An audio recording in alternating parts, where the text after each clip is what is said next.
Okay, everybody. The show is brought to you by Boss Bears Supplements. Use code Nicky to get 10% off if you go to bossbears.com. Hard work, consistency, and determination are difficult to sustain when the mind and body can't keep up. Fuel your body with what it needs to perform like a boss. Whether you're closing deals, pitching a new business idea, or training in the gym, Boss Bears take your hustle to the next level. Our ingredients are the highest quality with potency and serving sizes that are the gold standard in the industry. I got the Boss Bears apple cider vinegar gummies right here. They are delicious. I take 2 of those every day. The sugar content isn't enough to even worry about, so you're getting your supplements in an amazing, delicious form. So go to bossbears.com, use code Nicky to save 10%. Thank you. Okay, also just got my code for Clout Power supplements. Check it out. I'll be having some of the supplements really soon. I've tried the pre-workout myself. The Mamba, the Extreme Pre, the high stimulant one. It is amazing. I love their products. They just came out with the new flavor, Space Candy. You got the Mamba Extreme Pre-Workout. That's my favorite because I'm addicted to the stims. I know I need to cut back on those, but I love them. They also have the Karma Nootropic Pre-Workouts. They've got a lot of great products here. They got some awesome protein as well. So go to Clout Power, KLOUTPWR.com, and use code Nicky to save 15% on these supplements. They also sent me these dope ass t-shirts. Thank you to them. And cloutpower.com, use code Nicky to save 15%. Shout out to Clout Power. Can't wait to try the rest of these products. All right, thank you guys for listening, and we'll see you soon. Okay, everybody, welcome to the Nicky Free Podcast. We're here with Jonathan Wills, and Jonathan is a paranormal enthusiast and a collector of Ghostbusters memorabilia. So for today's episode, for Halloween, we decided to have Jonathan come on so we can talk about ghosts and the paranormal. So how you doing today, Jonathan? I'm doing great, even better now that I'm here. This is actually really exciting for me, being the first time on a podcast. Right, dude. Awesome. Oh, one other thing, make sure whenever you talk right into that right guy. into Not that you wouldn't have, but hey, you look great on camera, dude. Oh, just so you know. you. That You are too Ghostbusters sweet. shirt looks pretty dope.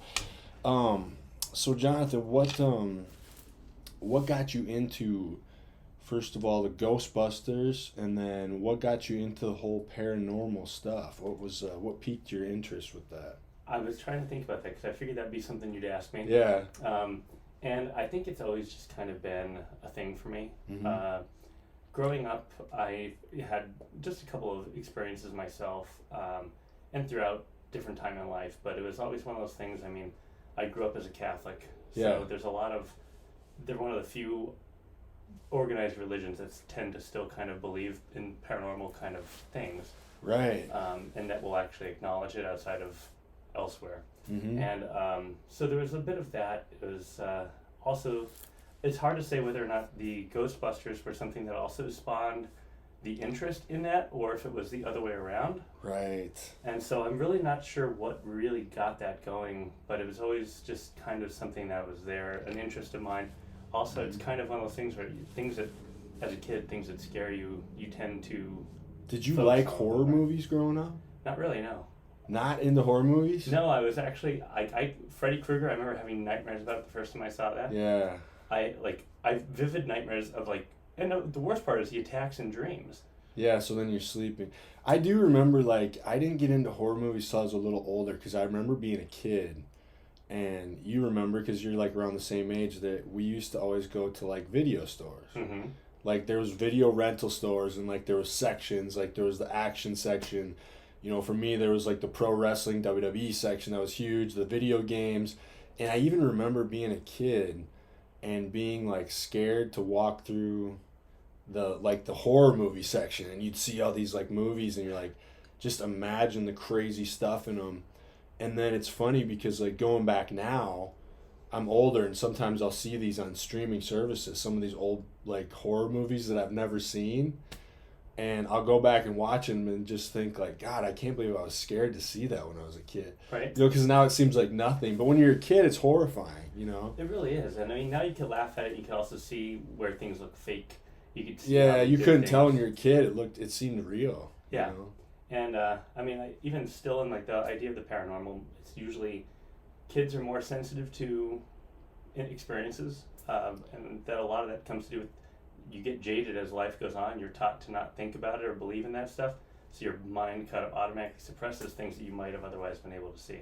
100%. I think that all the time. So like, we're all just so caught up in like the rat race of life, and like trying to pay our bills, and like this girl doesn't like me, or you're like, or whatever, and you're so like, or shit, I gotta like do this thing, or I'm watching this series, and so you're kind of disconnected from those kind of things because you're like on this surface level, right? Yeah. So we're always kind of in the surface level of like, so there could be all kinds of senses and things going on around us that we're just not noticing. But then it'll be like a time where I feel like you're maybe like out at some party and it's like in the woods, and you're alone in the woods for a second, and it's like then you kind of notice nature again, and you could get yourself creeped out. You're like, shit, I got to get back to the group and get the spell back over me. Exactly. Yeah. Like it's interesting because you're also, when you start to have experiences, most of the time people will question it. Even especially people that are more skeptical from what they've beliefs or what they've learned, and it comes down to a lot of you're so ready to see a drawer in your house open and go, oh, I must have left that open. I don't remember doing that, but crap, I guess I left it open. That's what I would. But I'm not gonna lie. I'm pretty kind of a skeptic myself, but I'm like open to the idea of it. That's why I was really excited to have you on, because actually, there's been a lot of times in my life where I've had certain people in my life who have had experiences, and they do, and it is like whatever happened to them is real to them, at least. And who am I to say what's and then I think there's some weird shit, so this is gonna be fun to talk about. Oh yeah. I mean, going off of what you said there, people that have experiences, and most of like even like me with paranormal investigators and stuff like that, they're a lot of times, and you'll hear it in those TV shows, which, those are suspect. We can talk about that later, but... yeah, we'll definitely talk about, like, ghost hunters and stuff. Yeah. Dude, I love that shit. I love that stuff. But it's fun. What's that one with that Zach dude that's kind of jacked? Ghost Adventures. I've always found them to be one of my favorites. And I think it's just because they have a lot of fun showmanship. Right, it's that Zach dude. So, like, when we were younger, we used to watch that one because we thought it was funny, and, like, we were going to the gym at the time, and like it was kind of funny because the dude he's kind of like a gym bro looking guy. So like we used to joke about that. Like he'd be like, "Come on, Ghost, come on, I bench more than you, bitch.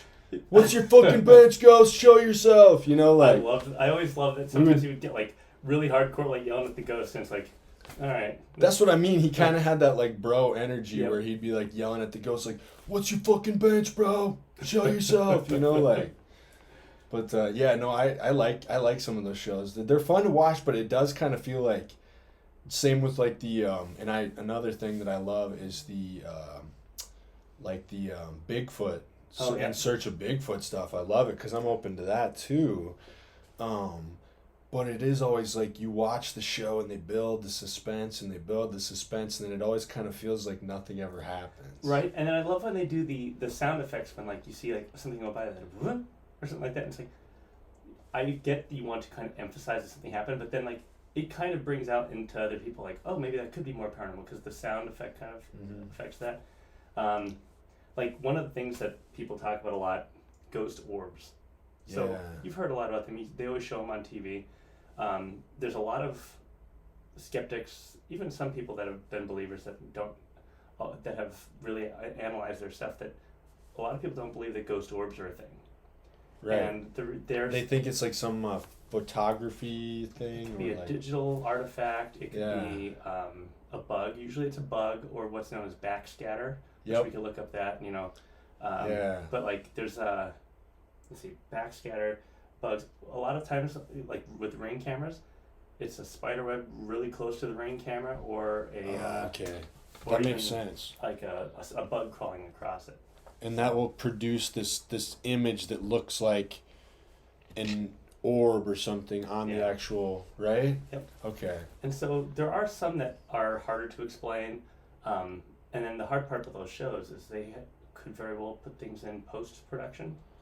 Right, so you never really know. Like, one of the reasons that I find it hard is I like to believe, I personally like to believe in these things. I think I like to watch them.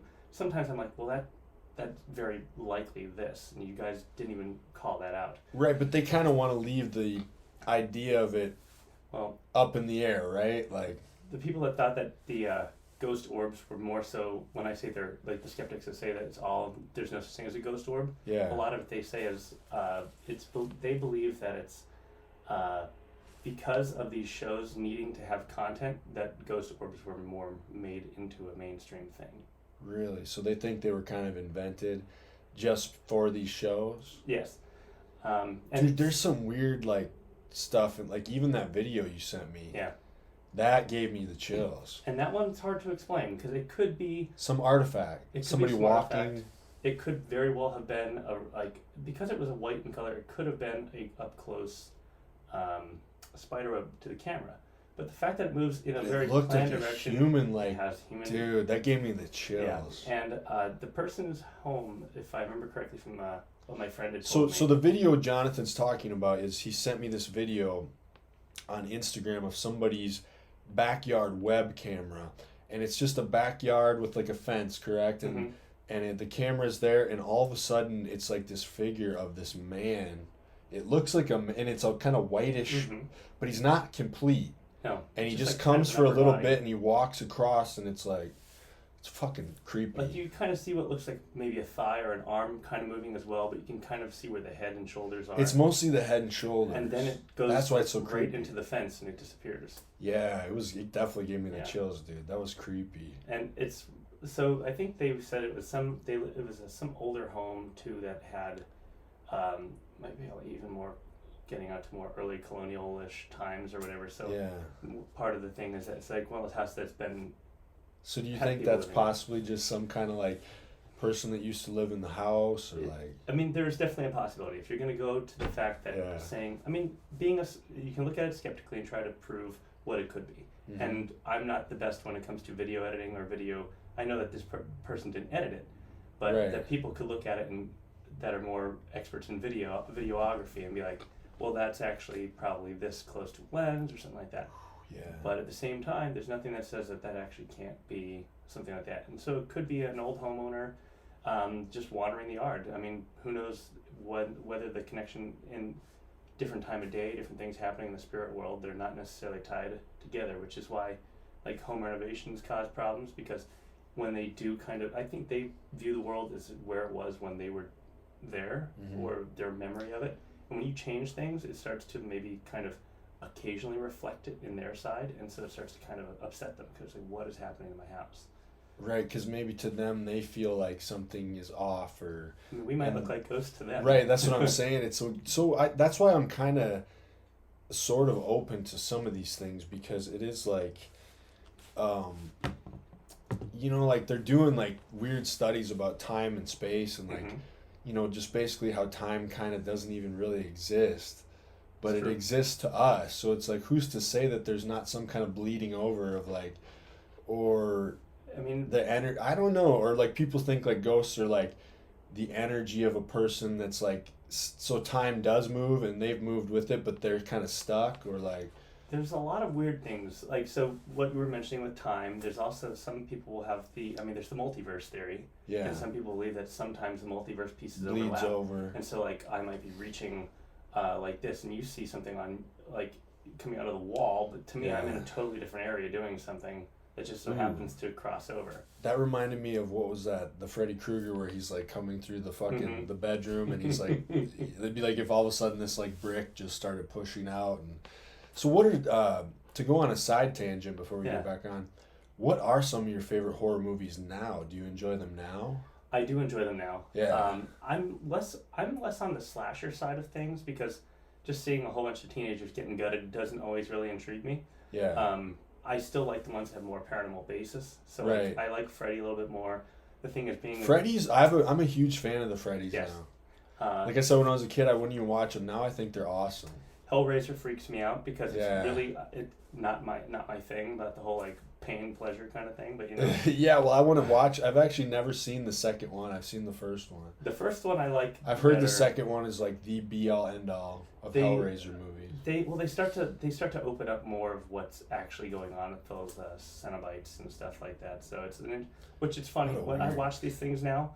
Being a Ghostbusters fan, I like to classify them in what the Ghostbuster classification system would be. Yes. And so like I'll see something like Freddy. He's class 4 entity. It's just a Class 4 entity. Okay, so he's just the human spirit of this fucking murderer that stayed around, right? Because wasn't he a child murderer? Like he was accused and burnt. I don't think he actually really did anything in life. I forget the exact story, but I think he was accused of having hurt and murdered some kids. And the people that lived there killed them. And so it was more of a revenge. It's like, you thought I did this? Well, you know what? Fuck y'all. I'm going to come back. Oh, so then he came back for revenge because, like, I never really did this. Yeah. I love those movies, dude. Yeah. I watched, like, all of them last year, the Freddy movies, just to rewatch them. Like, I don't know, there's just something fun about them. Oh, yeah. Well, and then, like, there's, I liked the first Paranormal Activity. Beyond that, they went a little bit sideways. But the first one was done well. It was I need to watch. I don't think I've ever even seen that. Watch the first one. There's like 6 or 7 of them at this point. But there's too many now. Yeah, it's gone too far. And it has some weird story that kind of connects now, and it ruins like what you saw. Right. I feel like the first one. Also, The Conjuring and any of those spin-offs were good. Yeah, I've seen the Insidious movies. Yeah, I like those. I really dig those because it's like the idea of the astral plane. Mm-hmm. What is it like? Astral projecting. Yep. And so it's like this idea that like, well, what if you couldn't get back to your body? And so that's actually one of the fun parts of the spirit world and like psychic kind of stuff. There's a lot of belief that really the astral plane could just be going to the spirit realm. Yeah. Because you're disconnecting from your body as your spirit.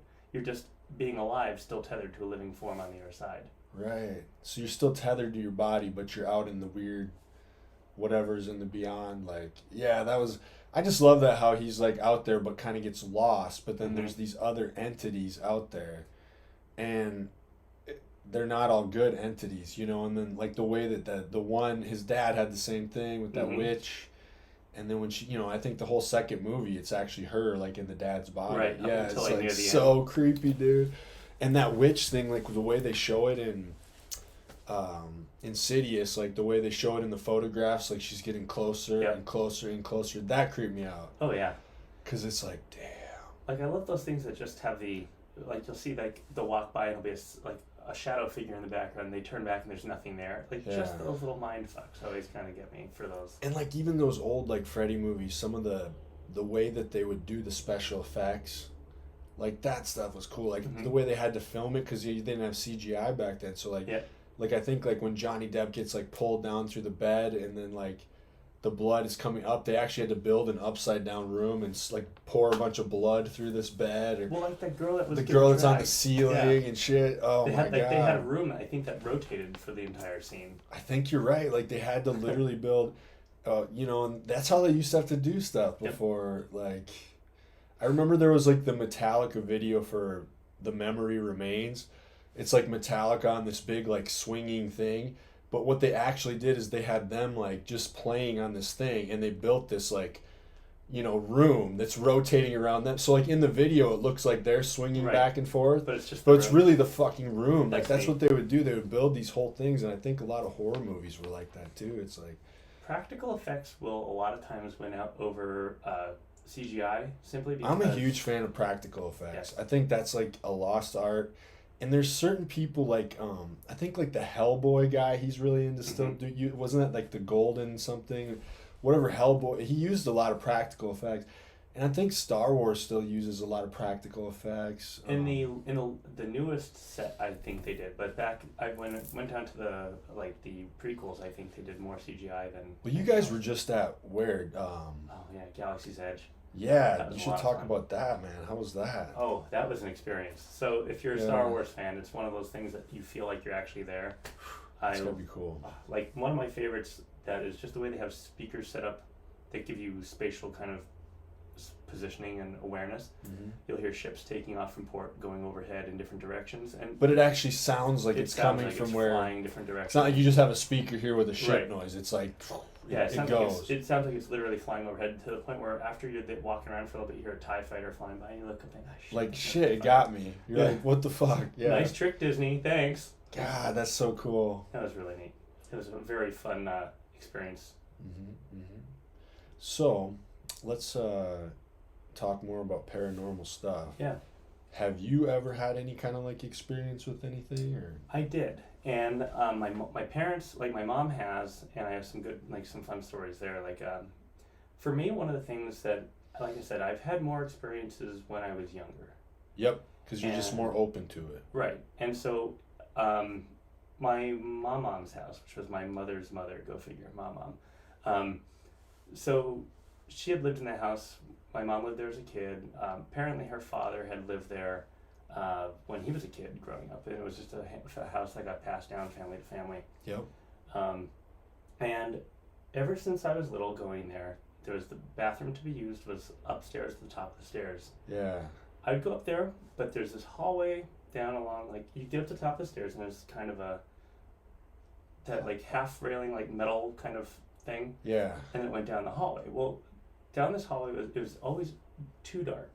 Yeah. But like during broad daylight, any time of day, I always felt like I had something watching me. I never felt comfortable in that hallway every time. And it was only that hallway, and I always felt like, you know how they say you get the feelings of what's going on, or if things are happening like that, where it's like dread. Yes. Like when I would go up there before you just felt dread. Yeah, before that would ever be a thing. Like, I'd be in the bathroom with the door closed and terrified that something was out on the other side of that door, because I could feel though something was.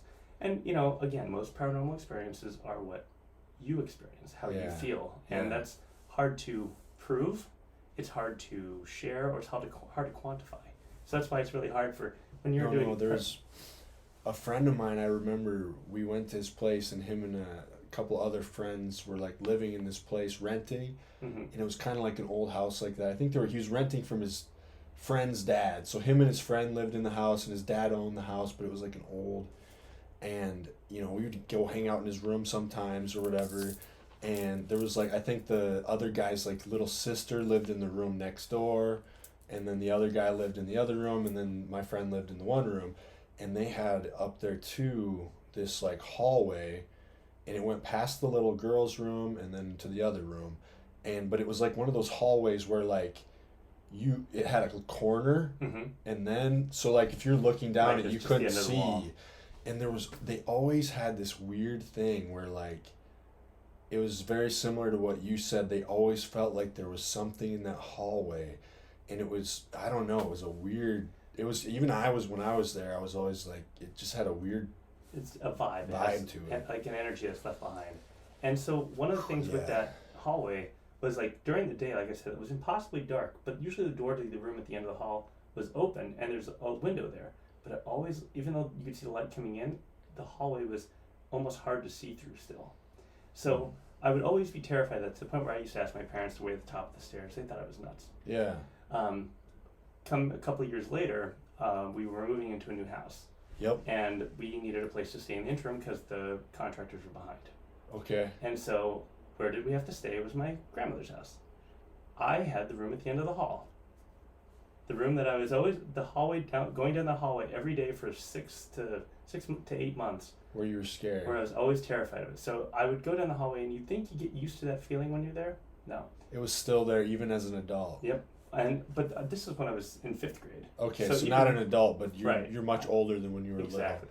So the idea that it was just something that happened because you were a little kid, you're like, no, it's still here. And when I'd be in the room, I'd feel safe in that room. It was literally only that part of the hallway. There's a door at the end of that right, so the room was fine. Because that's how it felt at this house, too. It was like, when you were in the rooms, you didn't feel it. It was the hallway. Yep. And there was a door that was right next to where that dark energy kind of feel was. It was right outside of the room. So if I was in that room, it was the door right to the right outside of it. But that was basically over the stairs, where the metal railing was. And that was actually went up to the attic. Yeah, so what if it was like something with the attic? So this is where I have where things got creepier. Like when I lived in the room, eventually my sister lived down the hallway and she started getting freaked out. I luckily had a room that had 2 twin beds in it, and she was 7th grade, I think, then, but she's like, can I stay in your room? And so she just stayed in my room every night because there was stuff freaking her out there too. Was freaking her out. And so we were staying there, and I never really told her about my fear of that hallway. I really never talked. Like, my parents was like, "You wait for me at the top of the stairs." I never told them why. Right. And I just thought it was so ironic that I had to live down that hallway. And I remember one day. It's like, oh no, this again. Right. Yeah. And I just remember one day being up there in the room, and I started to get this weird pain in my side. And every time I breathed out and tried to breathe back in, it hurt even worse. To the point where it felt like almost like 2 of my rib cage bones were like stuck together. Damn. And so I remember going out into the hallway, like barely able to catch my breath, and I like it was in the middle, like probably around like 8 or 9 o'clock at night. I'm freaking out a little bit, but I'm like, this doesn't make sense. So I remember finally, after through the pain, I put my arm up over my head to stretch it. Yeah. Stretched, and it was hurting really bad. Breathing as deep as I could, and I heard this little pop. Whatever it could be, I'm sure there's a medical explanation for what I felt, but right, just like a muscle thing, right. And you stretched it out and it got better. But being in 5th grade, I probably shouldn't have weird muscle things like that necessarily. Yeah. So that was always something weird. I don't know if that has anything to do with it, but I always kind of attributed it. You always felt like it possibly could have been something, like some sort of spirit fucking with you or something like. My favorite part, though, was we moved out of that house, and I was talking to my mom about it, and I was saying how I can't believe I had to live down the hallway. That always terrified me. And she's like, I was like, why do you think I always asked you guys to wait for me at the top of the stairs? And this is probably in high school now. Yeah. And we still had the house at that point where my grandmother did. So like even then I still felt the dread, but I was less afraid of it, you know? Right. And so then she goes, oh yeah, she goes, that's weird that you say that, because when she's like, my dad used to live in that house. He was up in that hallway, and he said that he saw one of his uncles, and this uncle had passed away, come out of the door from the attic, because he lived up there, and was coming down the hallway reaching for him. So, who saw that? My grandfather. Your grandfather saw one of his uncles who has passed away. That lived up in that attic, coming after him down that hallway. So the entity. Like, what if it's still him there? And so that it could have been very well the entity, or you know what, he could have been reaching for help. There could have been a darker entity keeping him locked away. Oh yeah. So you never know. And the fact that I heard that story later, I'm like, why didn't you tell me? She goes, well, when you were going to live down that hallway, I didn't want you to think of the ghost story. I'm like, I already figured there's something wrong with that hallway. So it's like this whole time, this weird feeling, and then you hear this story that your mom had kept from you because she didn't want to scare you as a little kid. And she didn't know. But you were already feeling it. Like she had no idea that I felt that way about the hallway necessarily until it was after we had moved out years later. Man. My mom's also a bit of a big believer in things like that. The other story I have is there's a house in Jim Thorpe, Pennsylvania. Okay. It's an old town. There was a guy named Harry Packer, and actually Asa Packer was the father. So they were one of the big wigs there. So there's the Asa Packer mansion. There's also the Harry Packer mansion. They're both up on the one hill. Okay. And at this point now, it's more of a historical kind of a mansion. They do tours. They show off the place. Yep. I've seen it. It's a really neat building. I stayed in a Harry Packer mansion once before. Because they do it as like a bed and breakfast kind of a thing, and that was really neat. It's supposed to be somewhat haunted, but I did I think I did a murder mystery up there too. It was fun. Anyway, neat kind of a adventure. However, my mom went up there, and they always wanted to do this tour. Right. They never really were there on a time that it was going to be available or open, and so on one of the times that they were there, they were like, okay, well, there's no tour today. Let's just walk around that big wraparound porch and like look around a bit. So she's looking around, looking in windows and just like admiring the old architecture in the old house. She looks into one room that I think was like a study or something like that, because she said there's a lot of books in it. She looks in the window, and there's this old man glaring at her angrily, like right on the other side of the window. Holy shit. And she backs away, and she's like, oh shit. And she said she felt really bad, like it scared her because it startled her, he was right there. But she leaned back to look in to say, hey, I'm sorry. Like kind of wave and say, I'm sorry. There's no one in the room. It's a big room. Right, like I'm looking in there, this guy who's in there, like, oh my God, I'm sorry, I didn't mean to startle you. Even though he's like looking like he's startling her. And so she's but there's nobody there. And there's nobody in the room. And he didn't have enough time that he could have ran out of the room necessarily. Yeah, he was just gone. Yeah, so she told my dad, he looked in, didn't say anything, and it freaked her out. Well, they went on a tour eventually, a couple I want to say it was even a year later. Yeah. And they're in the tour, and she looks and she points at a portrait. Mm-hmm. She goes, "That's the guy I saw." They asked the tour guide, they're like, "Who's that?" And they said, "Oh, that's Asa Packer. He was the owner of the mansion." Okay. So the guy that she had seen, who she says that was the guy that she saw as like in that window. Right. It was the portrait out in the other room in the main hall. Fuck, that's creepy. Right? Yeah, So- there's like, my hometown is Cresco, Iowa, a little small town in Iowa, northeast Iowa. And there's definitely like a house like that there where numerous people have had these weird experiences and they've seen this person in like the upper window. And I can't remember what the story behind it is, but it's like a lot of people have seen stuff there. And there was also a woman I lived with when I was working at the bar back in Decorah. I lived with a couple, Larry and Terry, and I rented their basement. They're amazing people, my friend's parents. I love, shout out to Terry. I don't know that she'd be watching this, but I love Terry. And there was a house they had in Cresco, and them and the people that lived there before them, and I believe the people after, all had very similar weird stories, like weird stuff, like where it would start out with things being off or things happening, and then, you know, kind of like what you said about, oh, I must have left that open, or I didn't think I took those clothes hangers, why are they all over the floor, or like, you know, weird stuff like that. And then it progressively got worse, and then I can't remember, but she had some really wild ones where like it got pretty creepy a few times, especially when she was like alone, because sometimes, you know, they maybe do zone in on one person that's maybe a little more susceptible to it, you know. Oh yeah. Yeah. If you have a bit of more of a psychic kind of aptitude, like if that's more one of your things, not everybody does. I think it can be semi-trained, but there's just people that are naturals, like mediums and stuff like that. And some of them, people probably don't even really realize that they have some of that. Yeah. And so they don't hone it. I believe it too, because it's like probably more of a sensitivity to, like, you know, we have like the five senses, Mm-hmm. but then it's almost like there's more than five senses, and there's like certain people that are more sensitive to like even noticing danger, or like more affected by other people's energies. Yeah. You know, even like working in the bar, if there's somebody could be totally oblivious to like the other people around them's energy, and they're having a great time. And there's other certain people that are like more sensitive, where they can pick up on that person's like negativity or their. That's like Tracy. Yeah, so like they'll be a little more like sensitive to these like feeling, like they're almost like empaths type. And some, you know, and then there's also people that are just good at like, people who are just good at music naturally. They have some kind of rhythm ability to kind of communicate with other people through instruments. So it's almost like this other wavelength.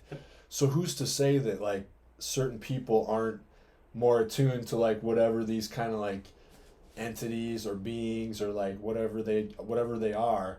And then that's kind of like the other question is like, you know, what are these things? Like obviously sometimes we think they're like in the case of your hallway, like that guy was probably either, like you said, your uncle or something else there that your uncle was trying to get away from, right? Or some kind of being, or sometimes maybe like that guy in the backyard, who knows, maybe it was just a guy that used to live there. It was nothing bad or evil, he's just walking in his backyard.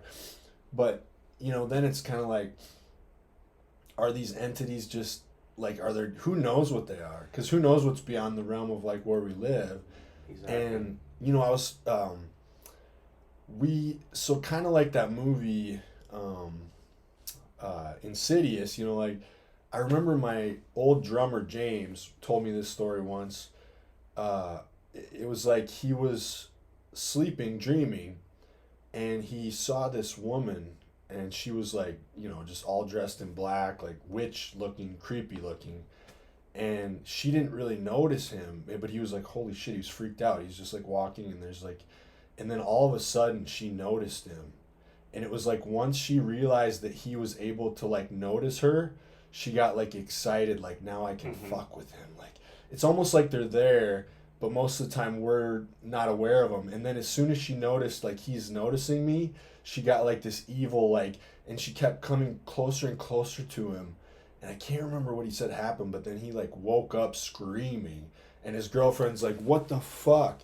You know, and it was almost like there are these entities that are out there, but most of the time they have no power over us because we don't notice them. But it was almost like she's like, once he noticed her, she's like, now I have something. Maybe it's like some way to like touch this other world, or like that they normally don't have, but if you kind of notice them, it gives them power. I don't know, but I mean, so there's a lot of different, and this is where a lot of different beliefs come through on like theories and stuff about paranormal stuff. One of the types of haunting, like you said, the guy just walking, yeah, that's usually known as a residual haunting in a lot of cases. yeah, it seemed harmless. Like those are usually non-intelligent spirits. It's almost like an emotional echo that's just left on the place. Right. And so these events could, especially if it's an event that repeats itself, like you hear gunshots, screaming, maybe footsteps, a lot of times that's just it replaying An event that happened. Like it could have been a happy moment. It could have been like kids running down the stairs for Christmas morning. It could be, and it's just that emotional energy becomes so strong on a place that it leaves an echo. that echo. Yeah. And so some of a lot of hauntings I feel are more on the residual nature, where it's kind of harmless. Yeah. They're not really even ghosts. It's just energy replaying itself because of a strong emotional event. Mm-hmm. But then you have the ones that show intelligence. Those can be usually some sort of either human entity or something else. And like that's where things get interesting. That's when you can get, ghosts that start to move objects Right. or interact with Like people that would or be like the things. drawers opening or the cupboards. And a lot of times they just want to be recognized. That it's not even harmful. It's just like acknowledge I'm here. Well, yeah, imagine if you were like dead and trapped somewhere and nobody could pay attention to you. You'd be like, don't you fucking see me? Yeah. Like moving this, like, motherfucker, I'm here. Like, Just imagine standing screaming in someone's face waving, but they just don't acknowledge it. Yeah, but then you can like move an object or something that you try to Right. get their attention. And so I feel like there's things like that. But then you have to watch, like there's one of my favorite things that most theories that involve like child spirits. If you ever run into a child spirit, they always say to be careful. That shit's creepy. Because There's some movies with that, and it seems like the kid ones always are more scary. It's like, what the fuck? Right. Usually, one of the usual reasons for that, one of the beliefs anyway, the theories on that is that it's a lot of times they want you to let your guard down, so it's a demonic entity or some inhuman entity. That's why they're taking the form of a child. Or they'll speak like a child, or they'll sound like a baby crying. Because the idea is it lets your guard down. Because some people will go, "Oh, that's just a ghost child. You know what? You're welcome in my home. Come Like, back I'll home. take care I'll of take this." care of you." Yeah, And then yeah. they're like, "Well, you welcome me in. Mhm. Not really what I claim to be." But Yeah. Well, yeah. If you were some demonic evil entity, what would be the? It's like playing. You know, it's like that South Park episode where he's like the raccoon, and he's like, now I'm cute kitten. Now I'm, he's like, he's like, he goes cute kitty to like get Cthulhu to do his bidding. He's like, how do you control someone or get you just like play the cute innocent? Right. Yeah. So I can see like some evil demonic spirit, but it's like taking the form of some cute innocent cuddly thing, and then all of a sudden you trust it, and then that's when something bad happens. And so there are a lot of things in those cases too. There's the steps of like demonic, typically demonic possession, but just in the same case, it starts off with like an infestation. Yeah. Infestation means you now have a demonic entity that's entered into your home in some way or another. So is this kind of like The Exorcist, where it will start with like bugs or like? Infestation. You mean like infestation in a sense of like possess or some kind of demons. So yeah, in or this entities. Case, it's basically, and then the possession happens. Right. So it lives in the first. So they start off with an infestation. So that would be like different weird Events. beings or events happening first. Right. That lead up to the actual possession of a human and it's being. when you start to notice things like it's usually more one person focused because they're starting to see it more than others because they might be more sensitive, or it may be targeting them. But like they'll be leaving drawers open, typically doing activity when it's just that person. So it's always usually the sensitive person that Right. notices first, and then eventually the other people might notice, but it's going to take a lot longer. And the more that you acknowledge it, the more that you start to give it power. The more that you start to fear it, the more it starts to get power. That's what I was kind of saying with my friend. That's what he felt like when this woman saw him, this creepy woman, it was like that. She got like excited look in her Yeah. eyes. Like, now I can feel like it's almost like that's what gives them power is Like- you noticing. If you wouldn't have noticed her, she would have like not even been Right. able to like see him or, you know, like. And in some cases, like if you like a lot of people don't recommend necessarily unless you do different cleansings or spiritual grounding, stuff like that. You don't necessarily want to even try to communicate with spirits in your home sometimes, just because Well, you it's don't kinda- want to encourage it. Yeah, like let me say this, like I'm kind of a skeptic about all this stuff. But like right now if you were like, "Hey, should we like get a Ouija board and try to talk to some like fucking like Baphomet or some kind of Right. like, you know, some demon," I'd be like, "Fuck that." So Yeah, there right. must be something in me that like definitely believes it, cuz if you're like, "Hey, let's try to talk to a demon on the Ouija board," I'd be like, "Bro, you're on your own." Yeah. I'd be like, "That's a you thing. I'm out. I'm not fucking with that shit. I like my life." You No, know? exactly. And so like after infestation, you get to oppression.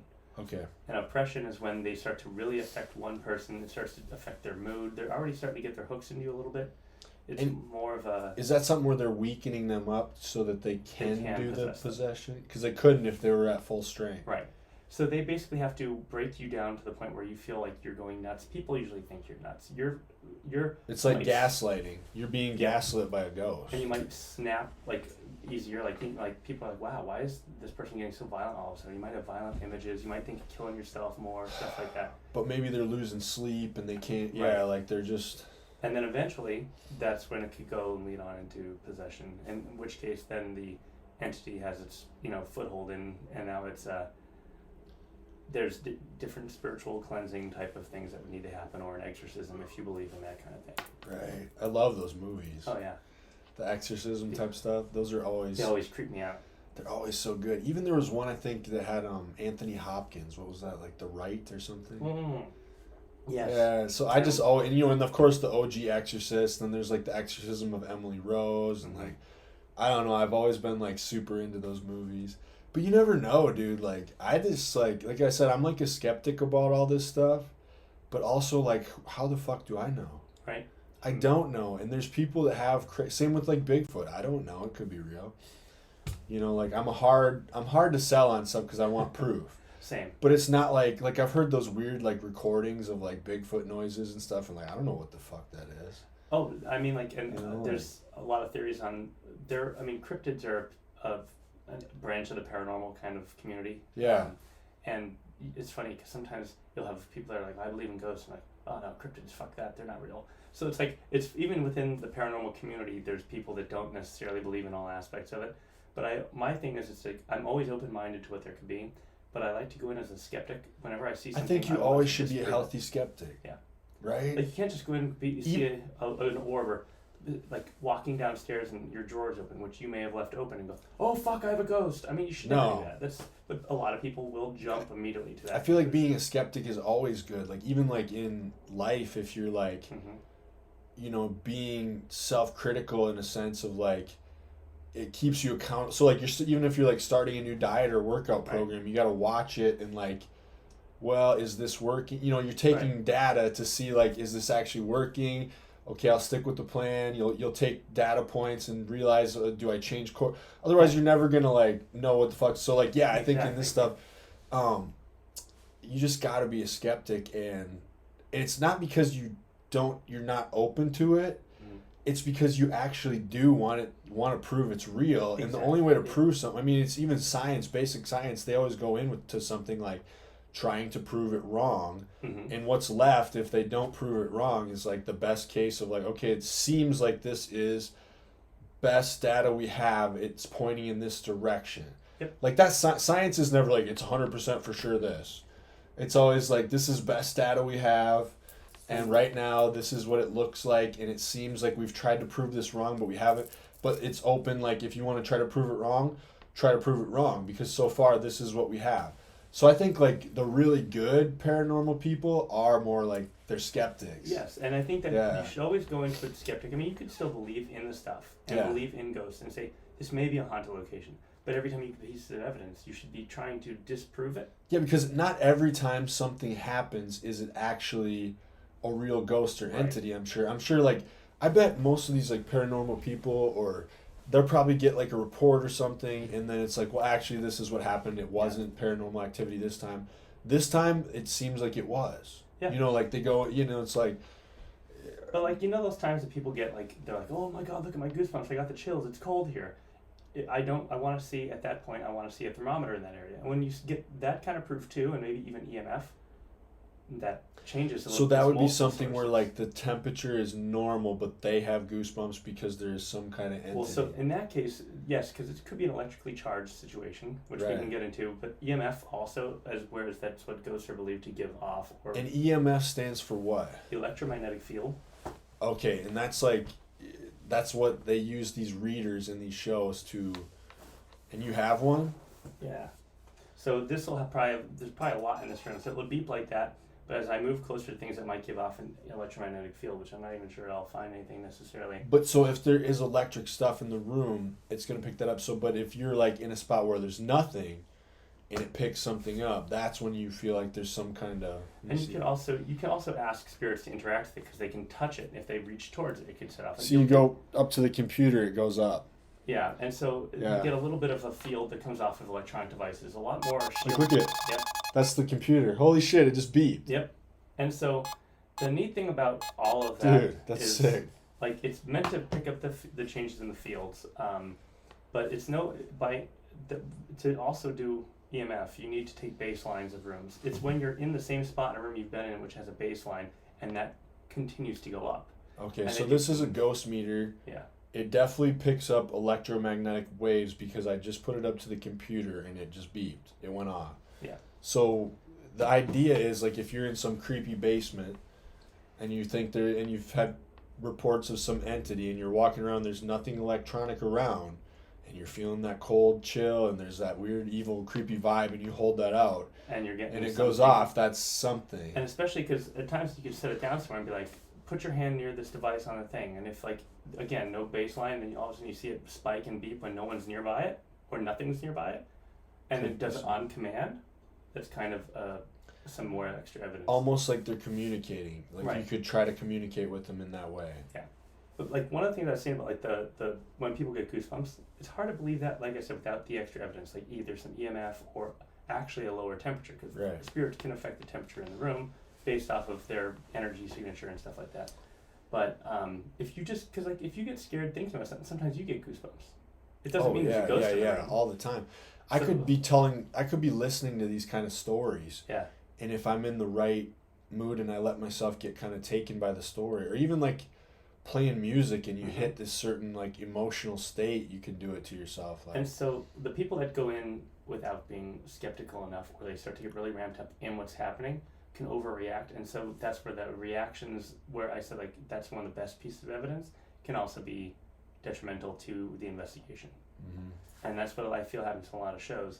The worst part was, I remember, I wish I could remember, it was one of the larger first kind of TV show groups like that. They used to get some good evidence and stuff like that, at least it seemed like. But they were, from what I heard, they had started getting a lot of pressure from the network to get more evidence, and so they started faking stuff. Yeah. To the point where one of the guys that had to leave the show, and eventually the show got canned, he there's a piece of evidence where his shirt got tugged. And they figured out what ended up happening, or his jacket was tugged. He had actually rigged, and he got caught having rigged it, was a piece of string in his hand, that when he did that, it tugged up the back of the shirt to try to have more evidence for the show, so they had better ratings. And when they got caught on that, they got kind of, the paranormal community's like, well, fuck you. That's how everything gets kind of corrupted when you're going for like ratings or money gets involved, because then it's like you have all this pride, and even like you said, if they're kind of just like not necessarily doing fake stuff like that guy, but just kind of like they have so many episodes they need to do. So if there's one where someone's kind of full of shit, they might just go with it, because even if they themselves know like this is bullshit, but they're gonna pretend because they got to just get that episode. I'll be honest, I love when there's a couple of times, and this is one, I think one of the reasons I also like the Ghost Adventures crew, as much as they could be charlatans too, as far as I know. I would love to go on an investigation with them just because I think it'd be fun. Dude, they're my favorite one of those shows. Exactly. So just because they seem like cool guys. Yeah, I would like to hang out with them. I think it'd be fun to go on an investigation with them. But I don't know, unless I'm there with them, I'm not sure how realistic or how staged anything could be. Right. But there was and it could just also be because demonics are weird like this. There's a place known as the Bothell Hell House.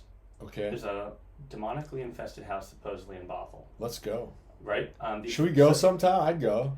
If they would let us in, a family lives there, and they still live there, but they've been kind of tortured by this. But the Ghost Adventures crew went out the one time, and they basically ended the investigation saying, we found no evidence of anything. So maybe this family's just making They might be making it up to try to get... was that like one of those movies, like, what was that like that, where they were trying to make it up, but it turned out to be real? I can't remember. And you know, the thing is, it's possible it is real, but like I said, demonics are good at being like, I just have to sit this one out, and no one's going to believe anything these people say. It's a form of oppression at the same time there. But it also could be that they were full of shit and just lying. Just wanted to, well, it gets that thing where people want attention, or... What was the Amityville Horror?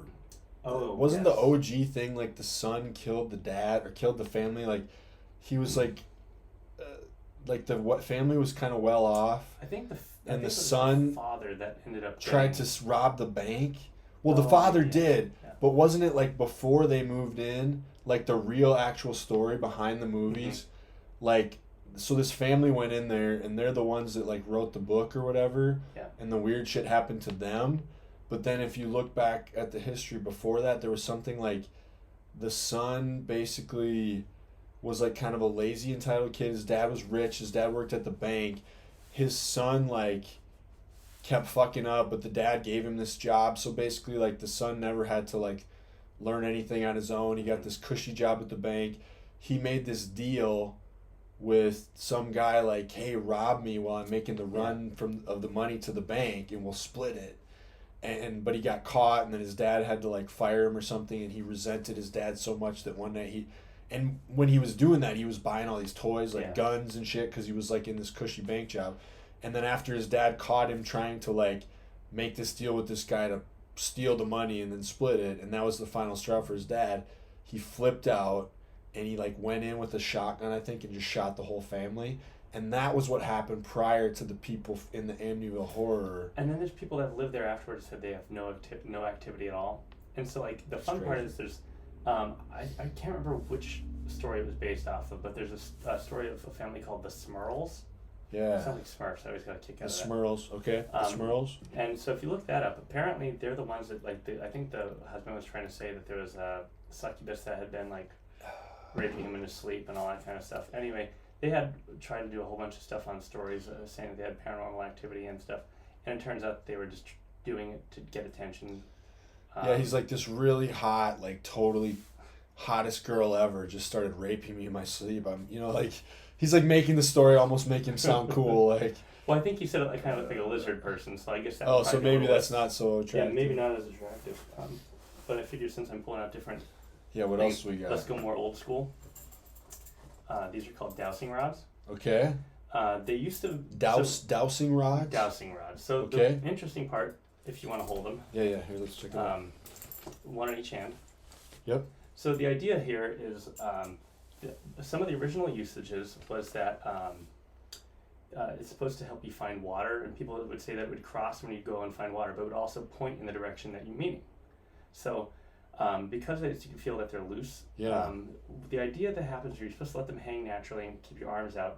Now, in things with spirits, it's supposed to also supposedly be able to pick up spirits and then point in directions or cross. And you can actually use it as a form of communication where it's like, I want to ask questions, and then you can say turn to the left if it's no, turn to the right if it's yes, turn cross, or move them to apart for yes or together for no. And like have them like cross or point towards each other or point away. And so that's kind of the idea of those. The interesting thing there is it's like, just like with the Ouija board, a lot of people say it's completely based off of micro... They do have a weird feel. Yeah. Yeah. But like some people will say that it's micro movements or something like that. It's what also is supposed to move. So when you're moving the Ouija board thing, it's just kind of like a natural inclination of something. So if you're thinking yes, your body like makes. So it's like, am I the fucking shit? Yes. Oh yeah. If I'm like the coolest guy in the world, go to the right. Right. So and there they go. Exactly. So now it doesn't take all the legitimacy away from it. It's just that it could be that. It could also be. Am I going to be super successful and make millions of dollars? If yes, go to the right. Holy shit, I knew it. Yeah. So like there's a lot of interesting things that can happen, like whether or not they work. But if or you're not. trusting it, you're not actually doing what I just did, Right. was controlling it. But then again, on TV, Yeah. that could also look really good when you use dowsing rods and you just make it happen. Right, so if you are one of those TV shows, you could really creep someone out with a scene by like... And this is, of course, just good old standard practice, voice recorder. Oh. So a digital voice recorder. And that's where you're just recording and then you might catch something creepy that you didn't say. So like an EVP, electronic voice phenomenon. Those are what, when I used to watch that Ghost Adventure show, those were the ones that were kind of creepy sometimes. Mm-hmm. And especially when you get a really clear one. Sometimes it feels like you're...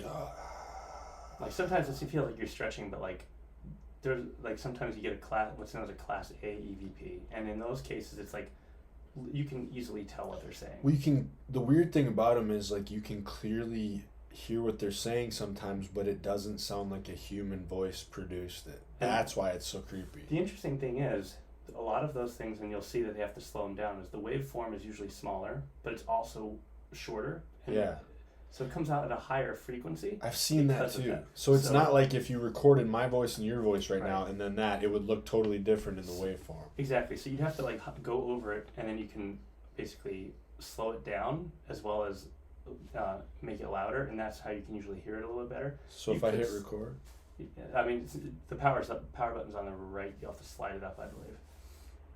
Okay. And then you can just hit record and start recording into that. And I mean, the thing would be that. Well, so I'm saying, what if we pick up some kind of... That'd be kind of fun. Although we also might pick it up on these too. Okay, it's recording, so if there's any entities in this room right now, reveal yourself. Tell us something. If there's any entities in this room. This is my audition for Ghost Adventures. If there's any entities in this room, reveal yourself. Show yourself. Come on, bro. Come on, bro. You bench? How much you bench, bro? You fucking pussy ghost. If you're in here, say something.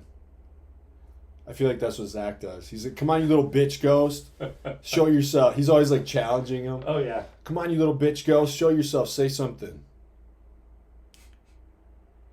So if I stop it, now it's saved. Just go to like that.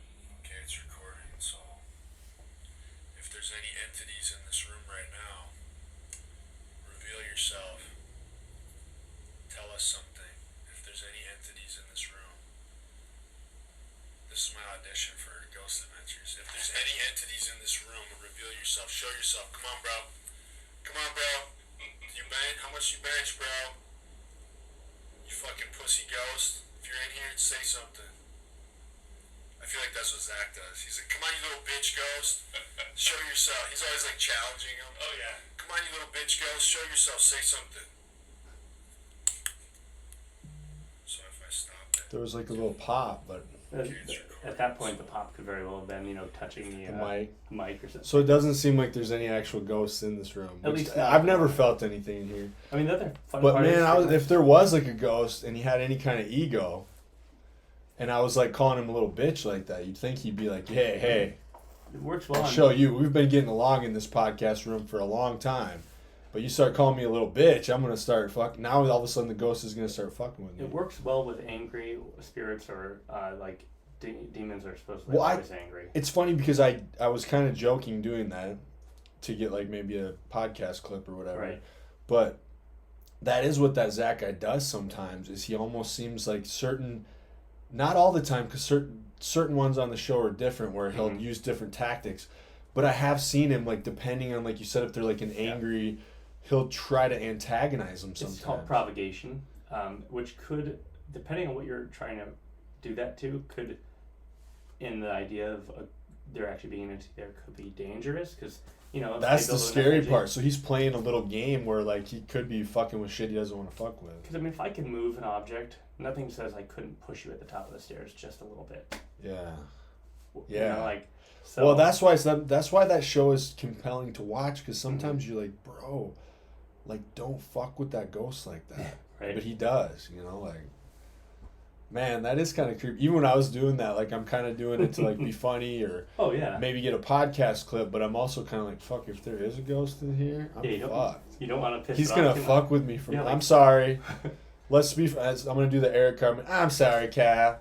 I'm sorry we had that fight right now. Yeah. Like, who knows? Maybe he'll come and piss you off later. So here's. Yeah, the minute you leave, he's gonna be like, "Oh, now you're fucking mine." Right. Shit, you can't go now, dude. You gotta stay. So then there's the other side of things, which are always good to do: protection. So that's what we're gonna do to wipe clean what I just did to piss off that ghost. Basically, we can. So, like this is right here. I have a crucifix. It has holy water actually in the. I can't think of what the center part is. But so there's actually holy water in here. Right, and so I also had it blessed by a priest. Now, like I said, my background growing up was Catholic. I'm not a strict Catholic. I'm probably a really poor Catholic. Me neither, but I grew up Catholic Christian. Yeah. And so like because like I said, I've kind of still identified because I grew up that way. I identify as Catholic. I think some other way that they believe things are kind of bullshit. Like things about modern world. It's like we're not going to get into that, but Right.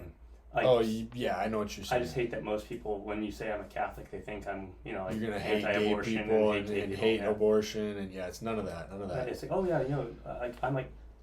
I know a lot of cool religious people that are totally pro women's rights, and they're totally cool with gay people, and just being religious doesn't necessarily mean that's the worst of religion. Yeah. But I don't think religion is necessarily in itself bad. Exactly. It's just that when it's skewed, it's still led by people, so it's skewed by. So if those people who are, so certain bad people will use it, right, to justify bad things, but that doesn't mean the religion itself is bad. Exactly. So this is gonna be to purify what I just did, where I pissed off the ghost. Here we have some other fun things too. Like this is one of the other things for spiritual protection. So it's useful in different ways. In this case, I have it in a vial that's on a little chain. Yep. This is black salt. Okay. And so there's black salt. There are ways to make black salt through like apparently some different witchcraft techniques. Where it's not even witchcraft so much as it's just like a Wiccan kind of way to make black salt, where you would use salt and you could turn it black. I don't even know what they do for that. I'm just waving it around to get rid of the fucking bad spirits. But how do you use it, or what's it's essentially it's just for grounding and spiritual protection. Like a lot of gemstones have different capabilities like that too. Even probably like some of the beads I wear, I've heard that they have certain properties like that. Yeah. Yep. And so the thing with that is it's supposed to be very helpful against supposedly demonic entities. Just like with a cross, it's more so if you believe in Jesus Christ, then the idea of a crucifix with the visage of Jesus on it is more important than just the cross. Okay. But it's also not going to help someone that doesn't believe in Christ. Like it doesn't. It's like just why? Like if you don't believe in it, it has no power. Right. So with that, black salt is a more natural. It's a very natural substance. Salt is one of those things that is being so. It's natural. It's one of those things that's used a lot of times as a protection and barrier against spirits and evil, because it's a pure thing. Like iron is another kind of a pure substance that is typically known to be useful against, the paranormal. It's weird because even with just like the power of suggestion, or maybe these work too, I do feel like more safe with them. And then like after just fucking pissing that ghost off and then having these, I feel like it's like making me clear. You feel better about it. Yeah, I feel better. And I feel safe. At the same time, even if it is the case, so let's just say it's all pure. Yeah. Ghosts attack on a psychic level. So even if it is just peace of mind, you're basically you're putting yourself back in that I'm safe space where they can't get to you. And so you're basically protecting yourself without even thinking of protecting yourself. Mm-hmm. And then of course, just because it's always good to have around if you're also in the religious Catholic, especially, some holy water. So, no way. Like, legit holy water. So see, if I was bad, this would be hurting me right now. So you guys know that I'm a good guy. Yeah, he's a good guy. I'm a good guy, see? That's cool, man. This is really cool, actually. So, yeah, like the black salt, I've never heard of that. I'm going to look it up later. And there's some natural black salt, which is that's a natural form.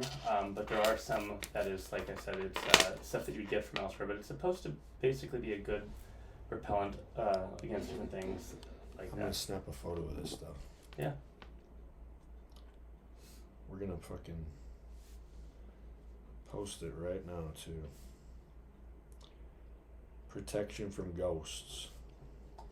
So spiritual protection is funny because it's essentially about your belief, and like even the same thing with spiritual grounding. There's techniques for doing so, and those techniques, you can again say, well, it's total bullshit. But if you believe in it and it helps you feel better, you're basically still grounding your spirit, whether or not you believe it or not.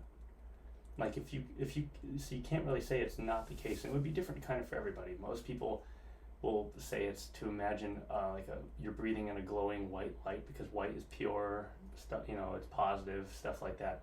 So it's a positive image of breathing that in, holding it into your center, and letting it kind of fill you. Like imagine yourself filling up with a white light. Right. And that is kind of like a way to spiritually ground yourself.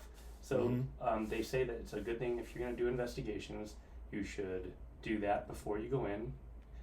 Take maybe some other form of protection like that you feel protect you, and wear that. And then beyond that, when you're done, you should do a cleansing of yourself, which could be like with a smudge stick, the sage and stuff like that. Yeah. And Palo Santo. You can do things like with holy water, especially based on where your religion comes, or a mixture of the two, and also just that spiritual grounding technique, so you don't bring something home. It's just feeling that positivity, right? Like that even lightens you. Yeah. Because I think a lot of times it is weird where like whether or not these things are real or not real, and if they are real, like you said, they definitely our state of mind and ability to be susceptible to them depends on our state of mind, right? Yep. So I'm thinking about like it is like when you can kind of have some control over that, where like you can get yourself into a like positive headspace or whatever, or like if you're walking in the woods and you're alone and something scares you and you start getting in this like creeped out space, it's like it can really affect you. You know? I mean you start to give fear power in that kind of a case, right? And so you basically compound your fear with more fear. So it's and then if you get in that headspace, that's when these kind of things can affect you more, right? And like as you said about your friend with the dream, one thing I'm a firm believer of, and I've had visits from different past relatives and stuff like that have passed on, but I believe that it's not always easy for, especially with the world as it is, with, like I said, becoming jaded and such, that it's not always easy for someone to reach out to you. And I think the easiest way is if they come and visit you in a dream. Right. So if you have one of those surreal dreams that's not about a past memory, but you're having like a modern conversation with your life currently with these people, you probably are. Right, and it's probably, and so that's not a scary thing. That's like an actual visit from somebody, like a loved one, or. Yep. At the same time, though, it also means that other entities can invade your mind in your sleep because your defenses are somewhat down. Man, that is so crazy. Yeah. I mean, sleep paralysis is one of those things that. Why do people typically end up seeing demonic entities during that? Have you ever had that? I have. It was the scariest thing ever. I've had that once before. And it's like until everything finally starts to come back together and you just can't move. I didn't see anything, luckily. Yeah. But like some people do see things. I didn't see anything, but I felt like something bad was there. I had that happen, and I remember I was like awake, but I couldn't move. And I was like, get up. I was like, get up, like in my head. To will yourself. In my head, I'm like, get up, because like, there's something so off-putting about being awake where you can like look around, but your body's frozen. And I remember being terrified, and I was like saying that to my head, get up, move your hand. And then I think I didn't see anything, but I remembered like the feeling of some kind of like hand, like reaching right here. And then I finally was able to get up, and I was like terrified. I've only had that happen like one time. I think I've had it happen like once or twice, and it's funny because you're like, you can wake up and go, oh, it was a bad dream, or oh, it was that sleep paralysis, and it's natural. I mean, it's a scientific thing, sleep paralysis. So but it's how terrifying it actually is the weird part. Yeah. So. And the fun part is you can force paranormal experiences. I say that force. If you're in a place like, let's say you live by a place that has big power lines. Yeah. They generate a natural EMF. The fun part about EMF is you start to feel paranoid and start to experience things where you'll get weird feelings, you might get the chills, and it's really just based on the fact that this electromagnetic field is fucking with your body's magnetic field. Okay. So some people will say that, I mean, maybe like skeptics a lot of times will be like, well, it's the same kind of idea. If you're feeling a burst in electromagnetic field, that's why you're starting to feel that way, or anything along those lines. But it's an interesting kind of concept, because if ghosts are producing an EMF, and that's an EMF, the other thing is too, there's devices called EM pumps. An EM pump is specifically meant to pump more electromagnetic field into the area, and in doing that, On it. Sorry, Siri was listening for Of some course. reason. So that's the ghost. there you go. See, Because the whole I time. didn't get that. Could you try again? Look, she recorded everything you just said. Okay, how the fuck do I? Okay, anyways, so power lines there's more paranormal activity around them. It's either there's Possibly, or there's just more right. electromagnetic So waves. it's possible that you could be just getting effects from an EMF. If you have a house that's high EMF because of power lines, a lot of times most ghost hunters will be like, get some curtains and different things. There's things you could do to block EMF from getting into the house more, Right. and usually that kind of feeling of dread and different things can go away too, because it's caused by the EMF and not by a spirit. But Okay. there's also nothing that says that an extra EMF field can't provide energy for the spirits as well. Right. Because you could feel really drained. You'll see that with investigators and stuff like that.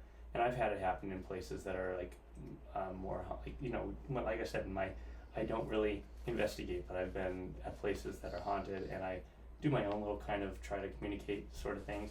And sometimes you can start to feel really drained. But Okay. that's a lot of times they can feed off of your energy to get some energy for what they need. Okay, so it's like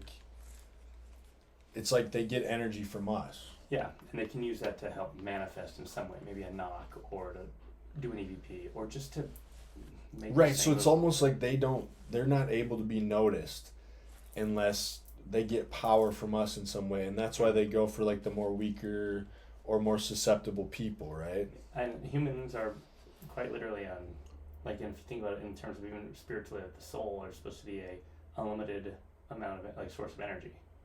Right, because we're living beings on this earth that have a spark or energy in us. Right. Because we're alive. And that soul lasts afterwards, but like a spirit to cross into another realm, But it doesn't it have doesn't what we that have. kind of energy. That Yeah. It's not It's not like a constant reproduction of energy. You need to build energy over time. Like, just to move something takes probably, from what theoretically takes so much out of a spirit that you might not have them move anything again for the rest of like a week.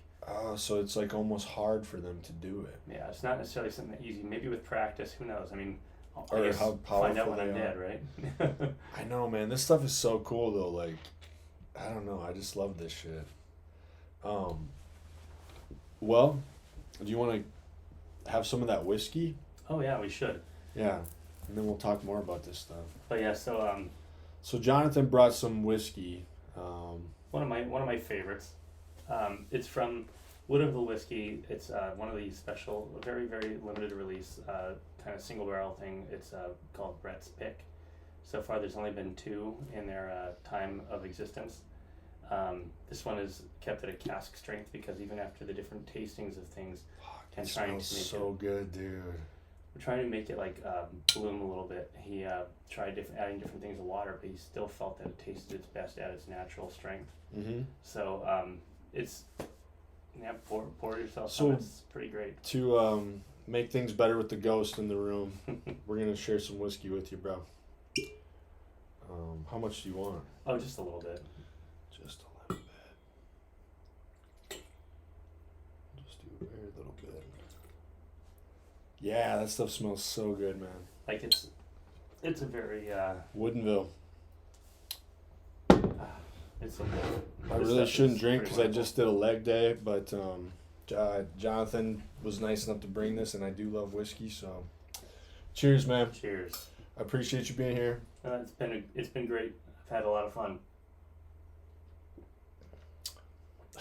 Ooh, It's got that bite. bro, that is good. Yeah. When I say I don't like to drink, I just don't like beer.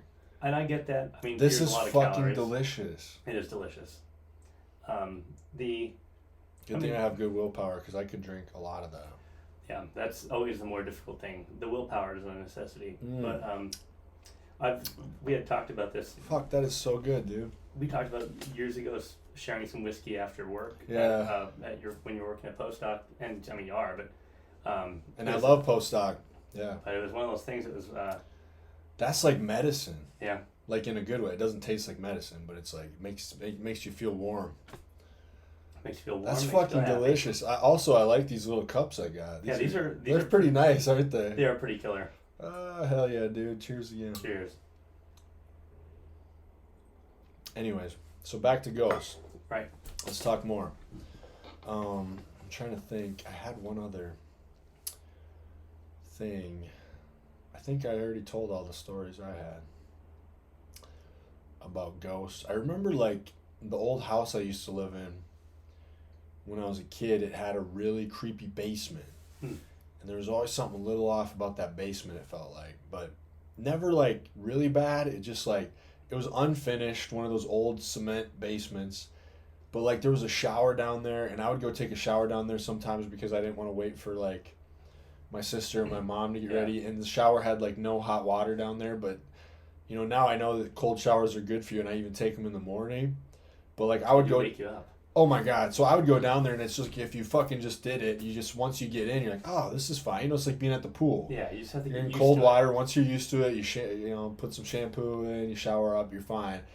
And when I was doing that, like if I was down there showering, I always felt fine. Or my mom had her haircut.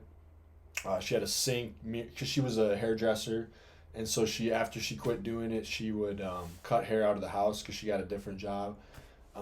But she had her own little kind of like hair salon in the basement, and she'd cut our cousin's hair, do hair for prom, all that kind of stuff. And like, so when you're down there getting your hair cut, showering, and then we get a little older, I remember like Nintendo 64 came out, and like we had this old fucking, like, I'm talking old TV, like old as fuck. I don't even know how we hooked the 64 up to it, but you could back then because it was just hooked into the thing.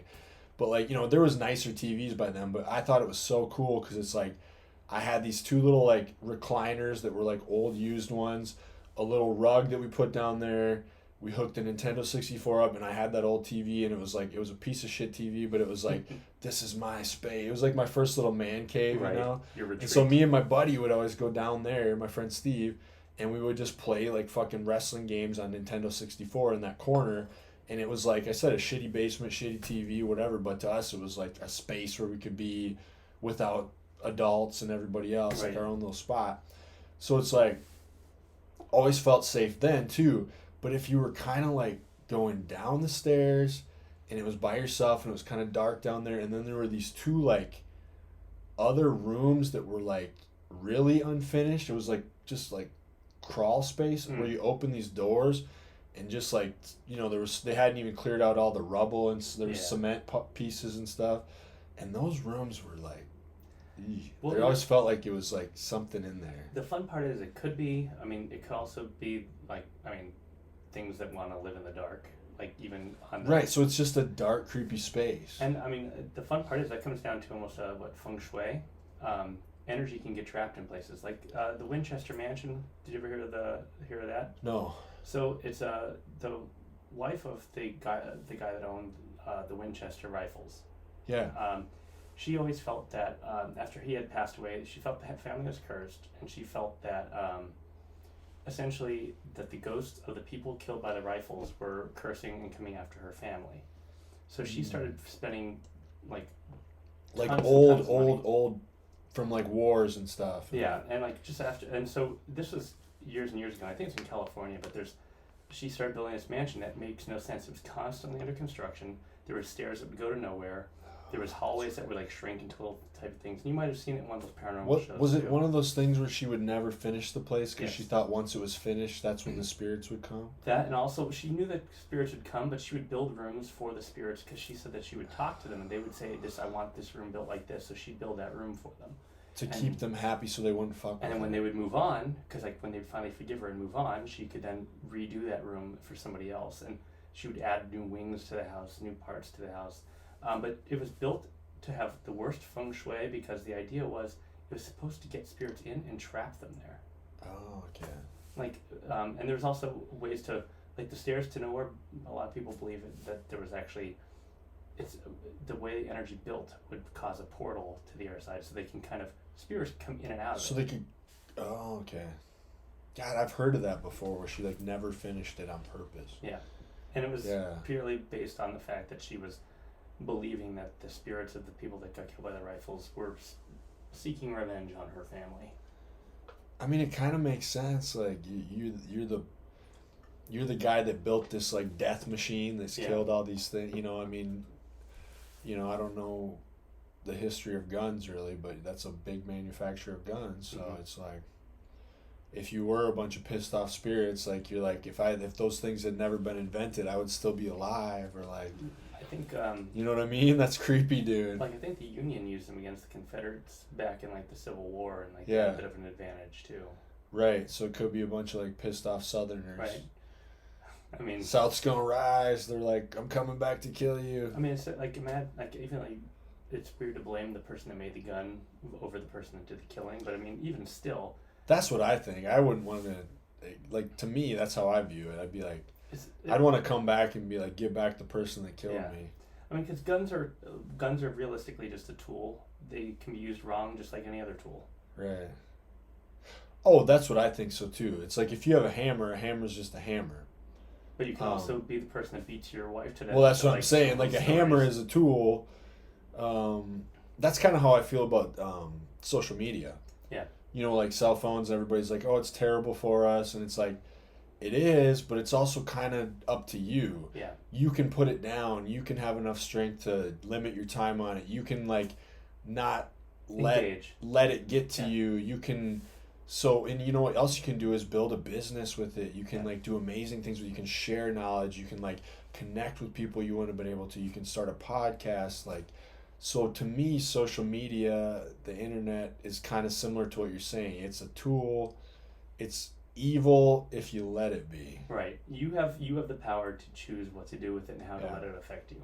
Yeah. And hey, like even again with that paranormal type stuff, you have the power to let it affect you or not. I think so too, because I definitely think that where it's like, if I'm getting, like, if I get around a bunch of people that do have ghost stories and are like, we're sitting like in the woods around a campfire, it's fun to get into that headspace and get yourself scared. Mhm. And you get into it and you start telling these kind of stories and you're like kind of getting quiet Oh, with yeah. it, and like, and then you're so, oh yeah, I had this weird experience too, and you're in the dark, you're in the woods, you're around a fire, and it starts creeping up on you and you start feeling it, and it's like now you're in this space where you're a little more susceptible to it and you start noticing things you want. But it's like also fun to like go back into the cabin that's at that same campground, turn on all the lights, the TVs, break the spell you just had, and like get back into where you're not in that headspace. So like I do think it's like, or sometimes people will be getting into that stuff and I'm just like I said, I'm kind of a skeptic. I Yeah. don't necessarily believe it, but also I don't let myself get into that spot because I don't want to let that into my life, because Yeah. what I do kind of believe in it. You know what I'm saying? I mean, it's like, it's nice to basically. It's easier to say I'm a skeptic and keep yourself in control than it is to like be worried about it. I mean, it's like getting worried about hit by a car every day. You walking down But I the think- street, like you can't worry that there's might be a ghost in my house unless there is. unless it's really gonna, yeah, like if you're just living your life and there is a ghost in your house but it's never affecting you, and Right. you're not getting in that headspace, you're probably gonna be fine. I mean, at the same time, negative emotions and stuff like that could also invite things in. I think so too, because I think if somebody's like maybe just gone through a divorce, they're in a depression, they're in a spot in life where they're kind of down, they might start noticing that stuff. And imagine if you just went out after still being depressed. You went out and got a drink at a bar, an old bar. Bar might have some spirits in it. Yeah. One that goes, that person's kind of fucked up. I'm gonna follow them, and they Yeah. kind of hang out with you, and they kind of latch onto you and follow you home. It that does seem kind of like stuff there's something can to the happen. energies, right? I think you get out what you put in. So if you're gonna have, if you're gonna leave yourself as a juicy treat, Yeah. you know? Yeah, so like the more susceptible or down or like in that zone you are where you're negative space, like that's where you probably are juicy to those kind of. Right. Or those that just naturally can't turn it off and can see spirits. And then it's like, oh, you saw me. I did think of another story. Like, do you remember Are You Afraid of the Dark? I loved that show. I fucking loved that show so much when I was a kid, and I remember I would, and it's funny because you watch it now and it doesn't seem as scary, but when you were a kid, I remember like making a point to watch it, and that was back when you had to like go to the TV, figure out what time shit was on, wait for it to come on, and then watch it. And I remember like even the intro and stuff, I'd start getting scared, but I was like, I'm gonna watch it anyway. But there was almost part of you that didn't want to watch it because you were like, oh my god, I'm gonna be scared. But it was so fun being scared by that show, and it was so well done, especially for a kid. It was like Nickelodeon, right? I think so. And I remember the intro where they throw the sand on the fire and it changes color. Yes. And wasn't there? I think one of them was like Zebo the clown, and like he wanted his nose back. Fuck that, dude. Clown shit. No, I'm not a fan of clowns. But my story was like, there was one episode where like this guy was like collecting people's souls in like little jars or something. Yes, I remember that one.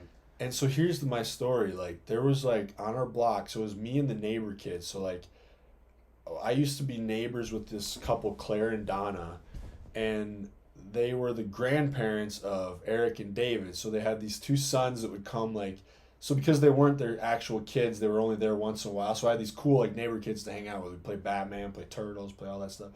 But they were only there sometimes. Like they had all the fucking He-Man toys and shit. We always had fun. But I remember we were like, there was this one, and we'd play in like these little wooded area that was in our block. And then there was this one like really old creepy house on the block. And I remember like, we must have saw that episode of Are You Afraid of the Dark? And I remember we like were looking in the back like garage, and there were all these little bottles on the thing, like just like, and we're like, oh my God, he's like keeping souls in these bottles like the show. And I remember we like went around his house after we saw him, and we were like, oh my God. And then like it looked like an old abandoned house because it was so run down and shitty. And we like walked in the house, and then all of a sudden like there's a guy there, and it's just a normal guy. He's not doing anything wrong. There's no ghost. He's terrifying. Not. There's no souls in his fucking garage. He's just a normal guy. He left his door open, and these fucking idiot kids on the block walk in his house, and we fucking ran out of there. And then like later I realized like, oh, that guy wasn't creepy or a goat. He had no goat. Like we just were idiots. We got ourselves scared, and we literally walked in this dude's front door like. I'm like, what were we doing? But we got ourselves in that scary headspace, and like, yeah. So and it's funny because a lot of people will make fun of scary movies, and a lot of like for people going to investigate a noise or running upstairs or something. But you did the same exact thing there by going into this. Right, like what the fuck? What if that guy was a murderer? Right. Why were we going in his house? What is that? There is something about investigating, or like you like, kind of like even when you said like.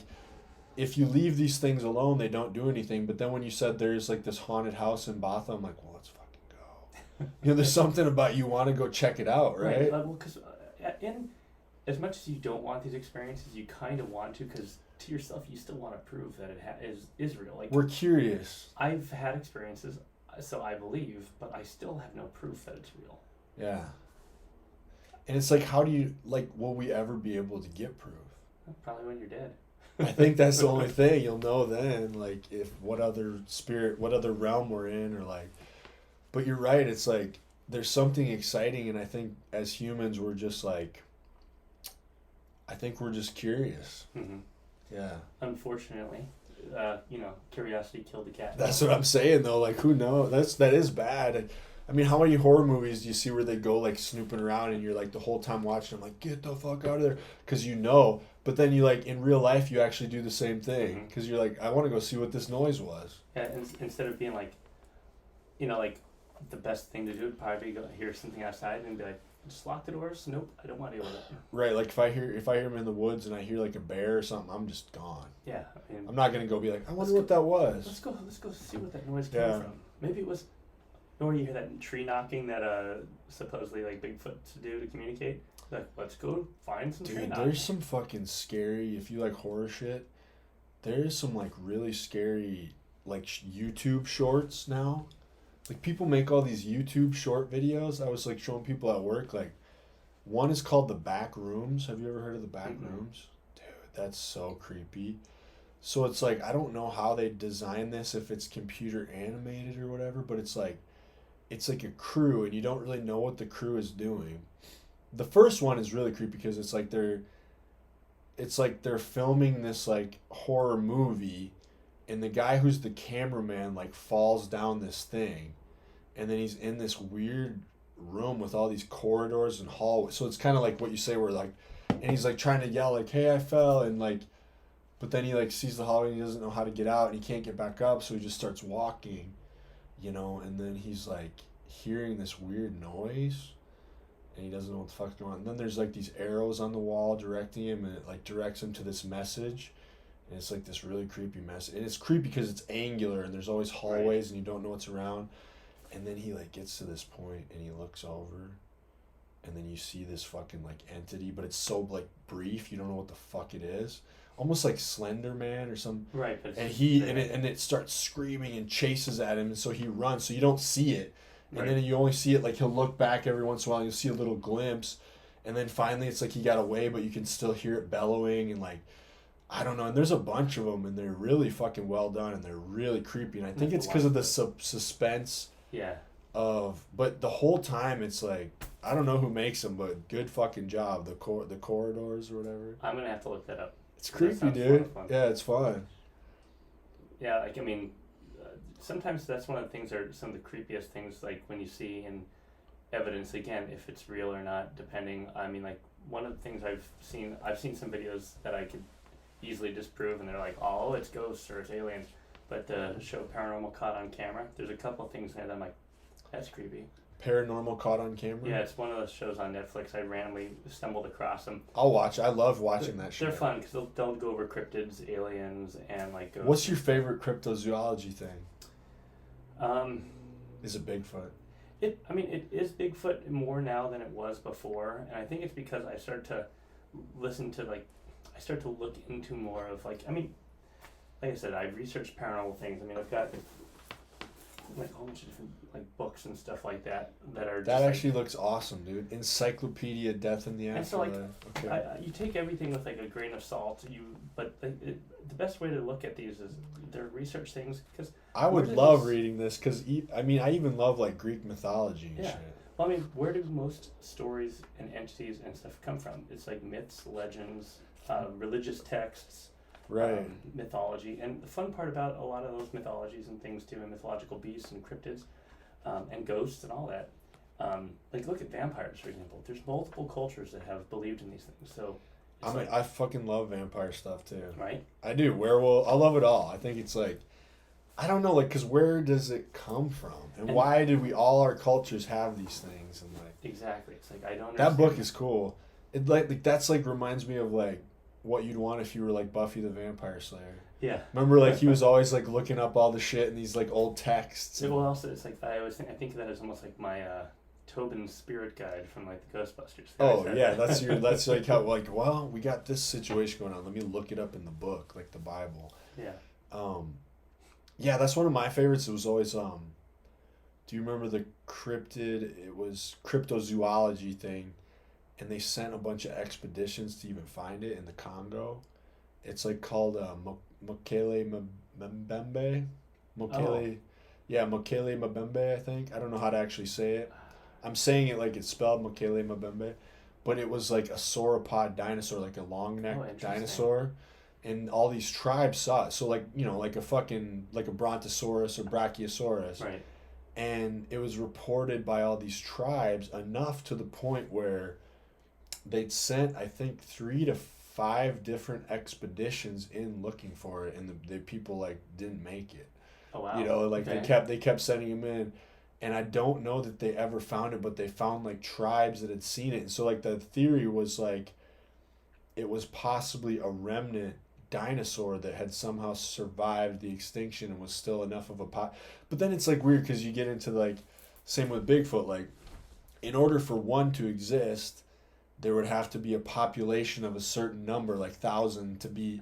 And that's why I've always had trouble with cryptids a lot of times, because like, how do they survive? Now, the one thing that I learned, like you said, in some of that research for Bigfoot, supposedly they could be interdimensional beings. Oh, I've heard that before. In and out. And so like, if that's the case, that would kind of makes a little more sense. They're not truthfully something from our realm, so could be a lot of them. It's just they pop in and out of the realm as they kind of please.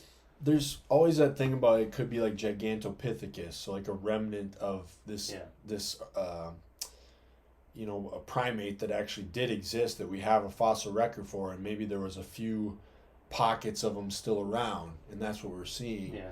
But then, like you said, it's like for it to be a real animal, not some kind of interdimensional thing, like it would have to have a certain number of population, because to support one there has to be a certain population of any animal, and that's when animals go extinct, when that population number gets too low, and then you need population. But I've heard that shit, dude, about like the interdimensional thing, or like there was like this thing about bear wolf or some shit, like this interdimensional bear wolf, and like my buddy used to always talk about it. He'd listen to these, like, I think they were podcasts back then, or if podcasts were even a thing back then, but like something about this bear wolf or something, like there's a whole bunch of, like, that's why I think cryptids are interesting, because at the same point, like the Kraken is a mythological beast that there's believed to be either hunted to extinction, or they were only curious about boats, and then eventually were like, let's just live deep because we're getting hunted.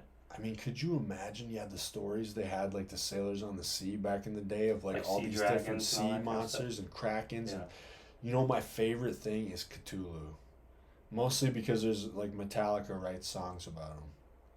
There's Call of Cthulhu is like an instrumental, and then they also have this song called Dream No More, which is like actually a song about Cthulhu. Like there's Cthulhu in the lyrics. Like, have you ever read any of who's the guy that writes all this stuff about Cthulhu?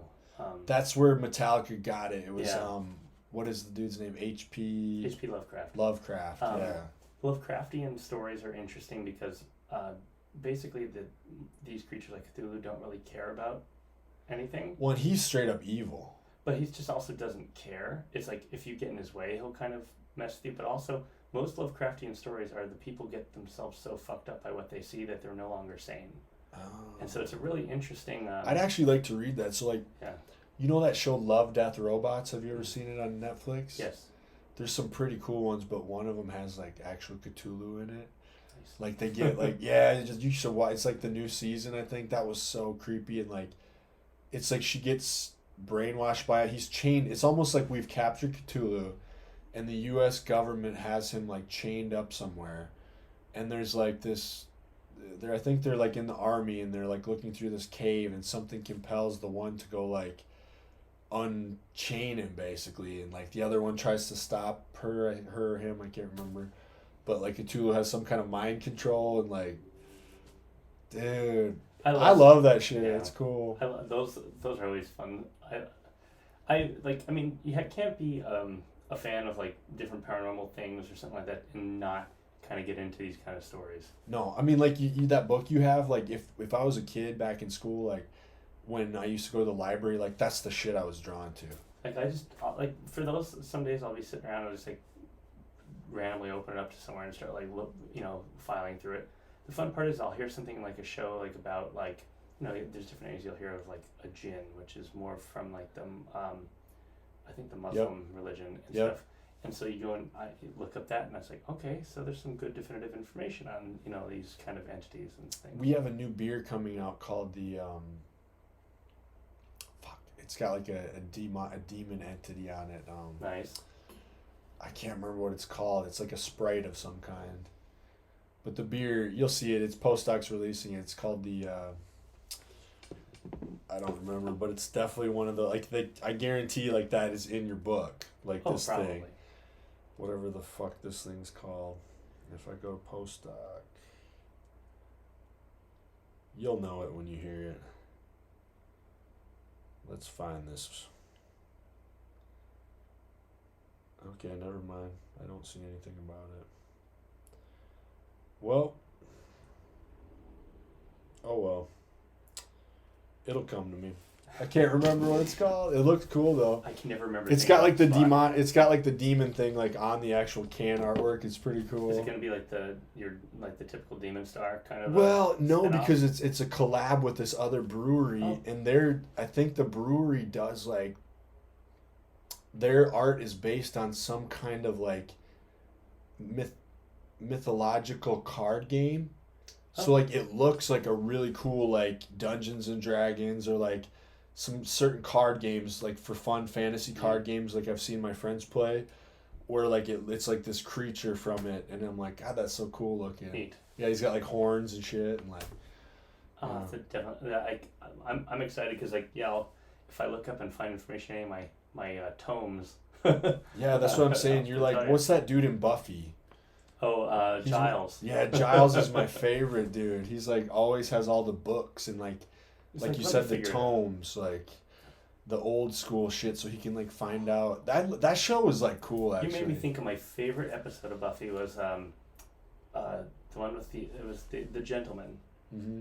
And they were the creatures that stole everyone's voice. The entire episode was done where that might be the best episode of Buffy ever. Yeah, I love that episode. Yeah, that's I remember I never really watched it as a kid. I saw a few episodes. My boss at Thirsty Hop was obsessed with it, Nicole, so she's like, you gotta watch it. So we started watching it. We watched the whole thing. I actually am a fan. The show is great.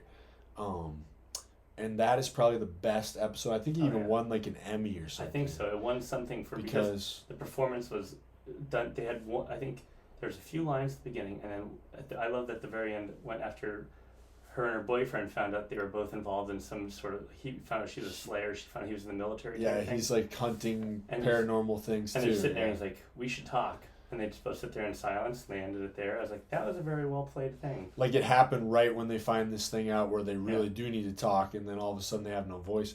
And I think that's what made that episode so cool, was like these things make it so no one can talk. Yeah, no one can hear you scream. That's the whole thing. Because it was the scream in the story that Giles found. He found out they were called the Gentlemen. They collected 7 hearts, and that the way that they were able to do it is you broke the box that had all the voices in the town in, and the princess screamed, and that was what killed them all, because they heard sound and it killed them.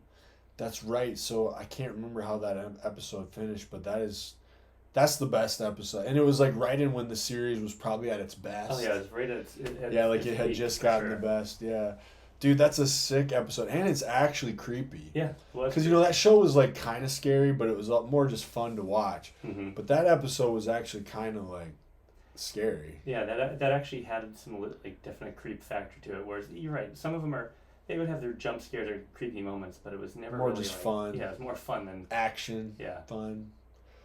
Some even funny shit, a lot of comedy. Oh yeah, that was a good show though, man. It was very well written. I mean, when you can mix horror and comedy together in a way, again why I like the Ghostbusters. It kind of it has horror elements, but at the same time, it was a camaraderie that comes between the characters that actually, and their way of communicating that actually made it funny. Yeah, and it was actually scary at some points, but it was like just such a good blend. Like, so the guy that wrote it and directed it, just what a hit he created there. For that was. So you're a huge Ghostbusters fan too. We might even have you come back on the show, and so this was an episode we did Paranormal Activity because it's Halloween's coming up, and you're like super into this stuff, so I thought it'd be super fun, and this was fun. Yeah. This is like, I actually fucking love talking about this stuff. It's so creepy. And you know what else is fun is like serial killer stuff, murder mystery shit. I get way into that. But we do have to have you come back on sometime to talk about Ghostbusters, because you're like a collector of Ghostbusters memorabilia. Yeah. And what got you into that? I mean, I think the start of that was a lot of as a kid. My parents, I was lucky. My parents were able to get me a lot of the different toys back then. Right, and I'm a huge, like, obviously I have my fucking Masters of the Universe toys. I got my Optimus Prime, Stone Cold Steve Austin, Mankind, the Batmobile there. Like, I fucking am still a fan of, like, toys. Oh, yeah. Like, when I was a kid, I loved that shit, so you got into, like, and I remember my buddy Steve, the one I talk about, he's my best friend. He had a like pretty cool toy collection, but he had a lot of those Ghostbusters toys. Like, he had the Beetlejuice toys too. Those were super dope. Those were super cool. But the Ghostbusters ones, it'd be like some little old lady, and it was cool because it'd be like a ghost. Like, they hide themselves like as a normal person, like in the Ghostbuster movie. Yep. And then you'd like pull on her head or something, and her like thing would open, and she's a monster, big mouth. Like, and they had like really cool transformation. I don't even think toys are that cool, like with stuff like that. No, not anymore. Not as inventive. And so like a lot of their toys actually were kind of creepy. But I remember I had a whole bunch of those. So my parents still have them, and they're like, we need to send them to you. I'm like, I don't really have a place to put them, but I'll figure it out. So Right. eventually, Well, because you gotta keep all that stuff, and you should Right. even like almost put it in like glass or something. that's kind of what I would like to do. Tracy would not want me to necessarily do that in the house, so I'd have to figure out how I'm going to do that. But Dude, one of my friends has like the most crazy wrestling figure collection. Like I'm sure, I don't know what his wife thinks about it, but like his whole basement is like, I mean, if I had a basement, that's what dude, I would and be it's doing. like you go down there and it's wall to wall, and it's so impressive, and you think that that's it, and then you like go into another room and it's like another hole, and then all of a sudden you go to this back room and he opens this secret fucking door where you can't even believe there's more. You pop in there and then there's even more wall to wall, and you're like, holy shit. That's cool. I'll show you he's got a YouTube video, and I think he's like, his YouTube channel is pretty big for him collecting Nice. these wrestling toys, but I'll show you that, dude. It's so fucking cool. I don't have, I mean, so I have a lot of those things. I have other different, I just like to collect them because I'm a huge fan. Of Ghostbusters. Of Ghostbusters. And it is. It's like the best. The new movie was great, too. Oh yeah, I really liked Afterlife, but as I've told you, I've been building that proton pack, and so that'll be something I could hopefully So show. next time he comes on, like, actually, you're part of a group. Is it a group? Yes, so kind of we call ourselves pretty much one of the branches of the Ghostbusters. We have so we're the Ghostbusters Northwest. You can check out the videos on YouTube that we've done for like explanation. I'll put them. You have the Instagram. I'll link it in with the description when you're on here. But so Ghostbusters Northwest is a group of collectors and Ghostbuster enthusiasts. So in this case, the guy that really created all the videos initially, and we're going to be doing some of those together. He creates these animated videos that explain how the technology is, and he likes doing. They're in a very comedic sort of sense, but it's all themed for the Pacific Northwest area. Right. Because we're supposed to be a Ghostbusters group from that. Yes. And so we both like the fact that we like to build props. So that's one of the things we'll do together is we'll build these props. It's together. like movie quality prop of a proton pack from the movie. Yes, and our goal. And I've seen it, and it looks like real. Our goal is to we want to get those things together because we also like to still do more. We want to film some more skits and different things. I know we're gonna Ghostbusters. As Ghostbusters, we're gonna do a series where I play my character, which would be Dr. Jonathan Wills. And the idea is I'm gonna do classifications of spirits in pop culture. So the first one I'm gonna do is Beetlejuice. That's one of my favorite movies. So we're gonna basically go on the Ghostbuster classification of him and a little bit of some of like humor, tongue-in-cheek kind of Ghostbusters related to it kind of a thing. And you dressed as Beetlejuice one time. So like Jonathan and his girlfriend do the most crazy Halloween costumes. Even the ones you guys just had on were like insane. And they're so fucking cool. Like, I don't know how you guys do them, but I remember the Beetlejuice one was definitely one of my favorites. It was a lot of fun to do that. I mean, it's one of those. Again, it's one of those movies that they were just fun to watch as a kid, and so like it's one of those that sticks with you. The best part is, I feel like '80s films have and early '90s and stuff like that have such a following that like when people see you, they'll be like, "Oh my God, that's Beetlejuice!" And you could be a kid that never like grew up in the 2000s, but you'll have seen Beetlejuice. There's something about that period of time in movies that was so, and I think it was because like you said, there was no CGI or anything yet, and it was. Still, I mean, filmmaking had been around, but it was like just hitting a peak, I think, and it was where there was more practical effects. So they created such memorable. That you're right. I think every cosplay or like there's Comic-Cons, all that stuff. It's always gonna be like stuff from that time period. Look at all of your the horror movies: Freddy, Jason, Mike Myers. Like all of those in those movies are from that time period. They're iconic. Like, what's the newest? Like, the newest thing I could think of that's like that. That's got that memorable is like Saw. Yeah. With the little fucking weird and even face. still, that was like the 90s. Yeah. That's true. That was still kind of part of that, wasn't it? But it's neat because like those are the ones that you see sequels coming around for. They have a nostalgic feel to them. People always want to come back to it.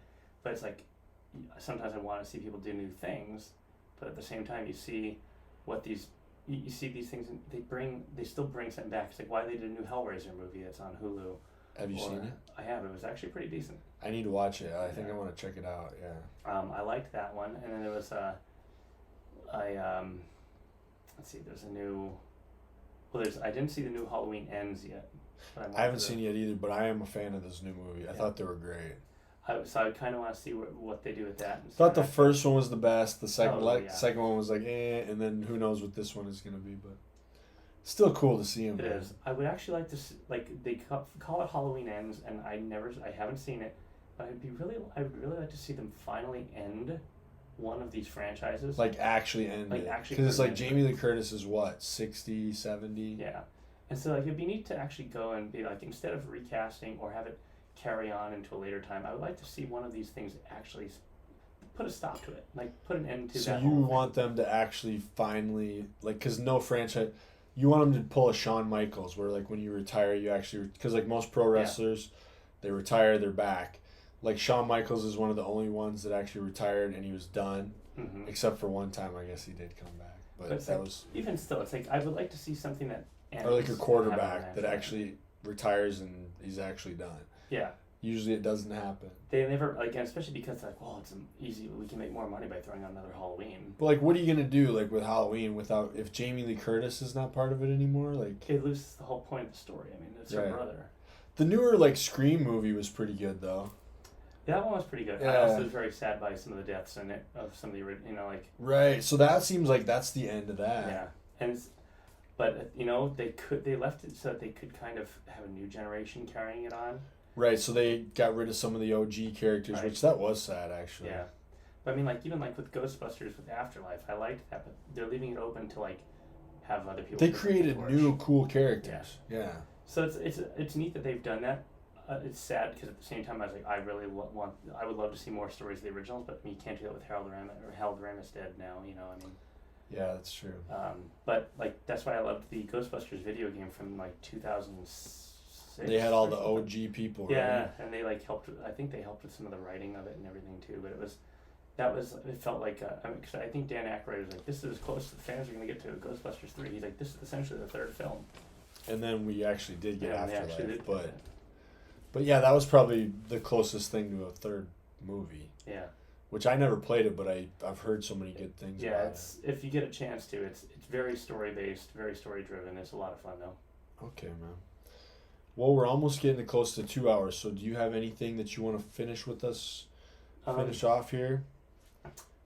Any other stories? Or I've got no more. I can't think of any stories off the top of my head, which is bothering me, because I know there's at least some other things that I've experienced. We can do it next time you're here, dude, because this was a good episode. This was pretty cool. Like for Halloween type of stuff, man. Yeah. And that whiskey was so fucking good. I'm glad to hear it, because I was like, if I'm not just gonna bring you down like the base straight bourbon, like I would have brought in the past. I was like, no, we have to have the special stuff, because we've been talking about doing a drink of whiskey for like 2 years. The only thing missing is a cigar, but that's okay. You can't smoke it here, but dude, yeah, this shit is so good. Just the smell of it. I love Woodinville. Yeah, they do some really, really solid whiskey. Hell yeah. All right, Jonathan. Well, thank you so much for being here, man. Thank you for having me. I think we'll wrap this one up, and we'll have you on again, and we'll do a whole Ghostbusters episode. Sounds like a plan. All right, man. I appreciate you being here. Thank you, everybody, for listening. Thank you. And, yeah, say goodbye. Peace out. Bye. The ghost in the room loves you. He's cool now. All right, guys. Thank